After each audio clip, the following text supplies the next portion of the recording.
Hey everybody, it's Mrs. Kennedy coming to you once again from my house for a little read aloud during our hurricane recovery. I hope this video finds you well, safe and sound, and I hope that we can be back together again soon. I have my shirt on that says, "When in doubt, go to the library," and the library we can't go to right now, so I guess the librarian is going to come to you via your phones or computers or tablets or whatever you're accessing me on right now. We're going to read the book Wilkie the White House Cockroach by Howie Schneider. And like we talk about in the library, usually when there's only one name on the front of the book, that means that the person is not only the author who writes the words, but also the illustrator who draws the pictures. So Howie Schneider is doubly talented. And this is another book from Will's collection that was given to him when we had my baby shower. So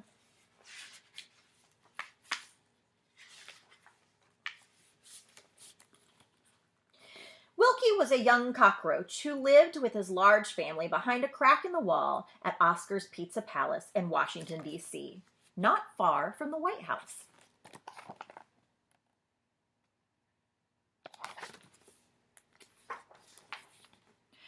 Oscar didn't bother with them as long as they stay on the floor in the back. "If I ever catch a bug up on the countertop, I crush him to a pulp." But Wilkie could smell the hot pizzas coming out of the oven all day long. "Don't go up there, Wilkie," pleaded his mother. "You'll end up just like your Uncle Julius, a stain on the wall." Uncle Julius used to return from his trips with exciting stories of all the close calls he had. "Don't be afraid to be afraid," he would tell them. Wilkie wanted more than anything to be just like his Uncle Julius. He even wore a pimento cap, just like he did, risky as that was for a cockroach. So Wilkie went up.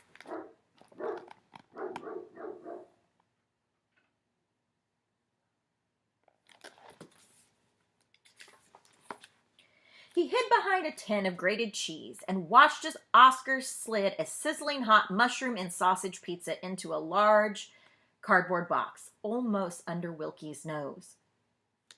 "Go get it, kid," he could hear Uncle Julius saying. "You only live once." So Wilkie jumped in. Oscar closed the box. The sudden darkness made Wilkie feel at home. It was always the light that brought trouble for a cockroach. He couldn't believe how good hot melted cheese tastes. He ate fast because, as Uncle Julius had often told him, with his eating good, a light was coming soon.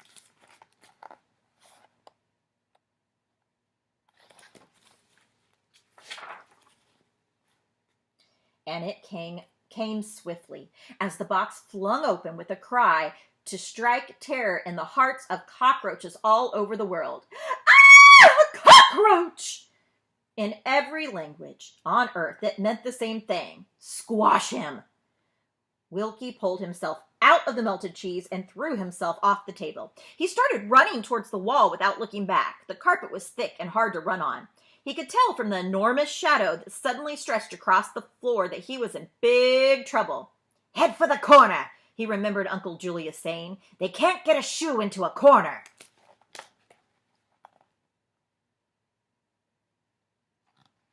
Can you see Wilkie down here?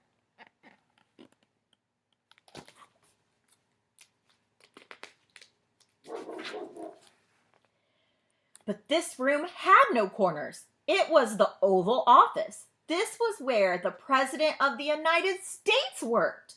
Wilkie was afraid his first adventure was soon going to be his last. A door flew open and lots of people ran in. "There is a cockroach in the White House," the president shouted. "A cockroach in my White House," cried the First Lady. "I'll never live this down." Wilkie noticed that they had left the door open, so he ran out.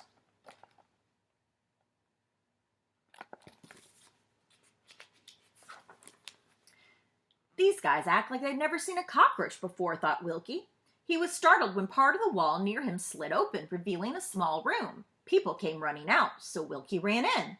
More people came running in after him, and the wall closed again. A small room with a wall that opens and closes. What might that be? Let's think about that. "I'd like to get a look at this bug," said the chairman of the Senate's tiny problem committee. Let's hear what the president has to say in this emergency cabinet meeting, said the minister of dark and dirty places. When the wall opened again, Wilkie entered the cabinet room with the others, riding on the polka dot dress of the Secretary of Interiors. You see the buttons? That room must be an elevator. You probably already figured that out. You guys are so smart. The president was furious. I do not intend to be the first president to have a cockroach in this White House, he bellowed, especially when the state dinner we're planning tonight in the honor of the French president and his wife.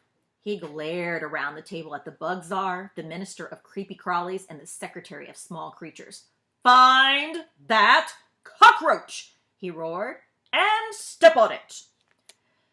Let's check the kitchen, said the bug czar. Cockroaches love kitchens. Cool, a kitchen, thought Wilkie, as he clung to the secretary's dress, while everyone ran down the back stairs. The kitchen staff was busy preparing for the state dinner.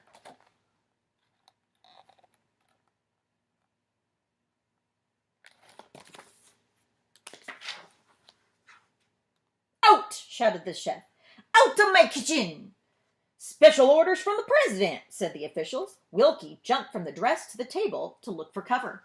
Wilkie spotted some olive pits. Using all his strength, he nudged each pit off the table onto the floor, where they started rolling off in every direction with officials in hot pursuits. Even the kitchen staff joined them. Wilkie watched from the top of an open box of raisins as they went stomping all over the kitchen after the olive pits. He was exhausted, so he dropped down for a nap. Can you see Wilkie? He's right there on the box of raisins.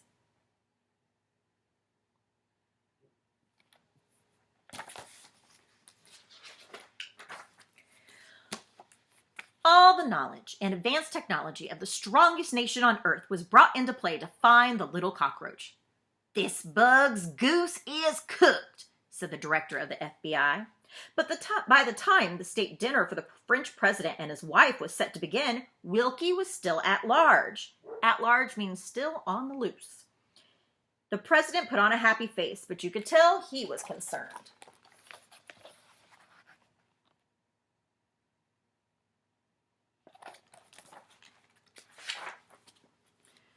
The dinner was a huge success. The kitchen staff started preparing the dessert of rice pudding with raisins. Raisins? Wilkie awoke to find himself lying on a soft bed of warm rice, with his head irresistibly close to a small pool of heavy cream.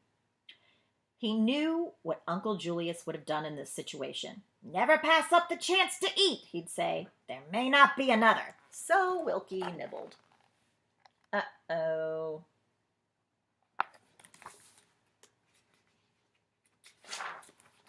The French president's wife's scream brought the dinner to an abrupt halt. Ah, there is the cockroach! Wilkie found himself running for his life. The president, the next morning at his regularly scheduled press briefing, was asked about rumors of a cockroach in the White House. Mr. President, asked a reporter, isn't it true that the White House is infested with cockroaches, one of which viciously attacked the president's wife in an attempt to destroy our relations with France? As far as we know, said the president, trying hard to control himself, we are dealing with a lone cockroach here. There's no evidence of an organized plot.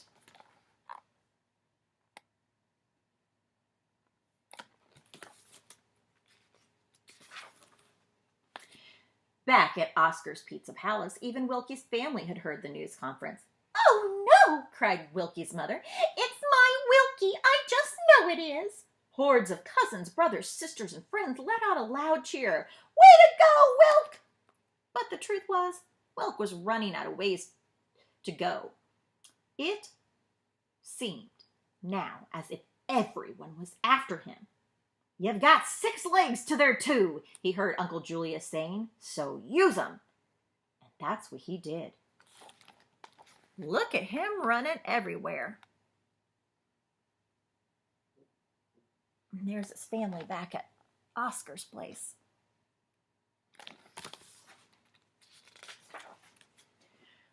president met with the leaders of Congress. "My friends, I'm sorry to report that we have not caught the cockroach. Believe me, this is one smart, tough little bug," he told them. "He's earned the respect and admiration of us all. I suggest we offer him a truce. Trust me, it'll cost much less to feed him than it will to catch him. Personally, I can't wait to meet him." The Secret Service broke into a report that the little bug had cornered somewhere on the world map in the war room, and the exterminator general was on his way. "Good luck, Mr. President," the leaders called after him as he rushed out of the room. Wilkie was posing as a small island off the coast of Siberia. His pimento cap blended in well with all the red pins. When he saw the exterminator general enter the room in full uniform, he began to tremble. Uncle Julius had always warned him to stay far away from exterminators. "They're hired killers," he said. "They do it for the money."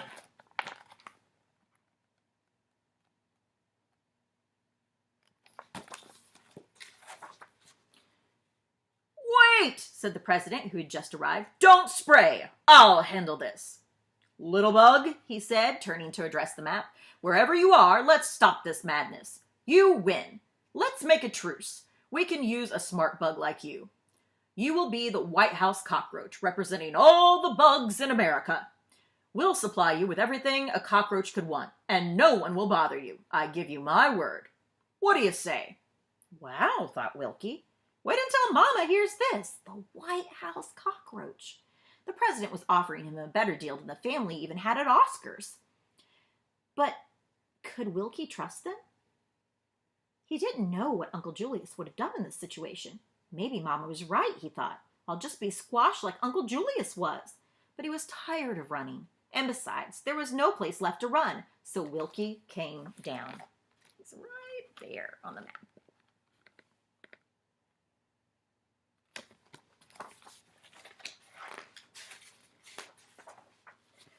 Together, the president and his new White House official walked through a relieved crowd, eager to applaud this remarkable truce between man and bug. The president was true to his word. Wilkie had everything a cockroach could want, except the most important thing, his family. The president's wife refused to allow thousands of Wilkie's relatives to visit him at the White House. "It's not an adventure," he could hear Uncle Julius say, "if you can't tell the family about it." When the president heard about Wilkie's dilemma, he was very upset. He had given his word to grant the little bug his every wish.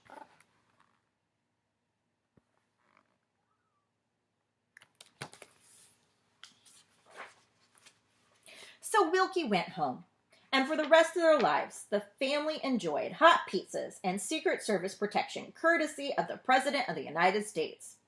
"Well done, kid," he thought he heard Uncle Julius saying. Look, his family's down here, if you can see. And they're all getting served pizza and being protected by the Secret Service.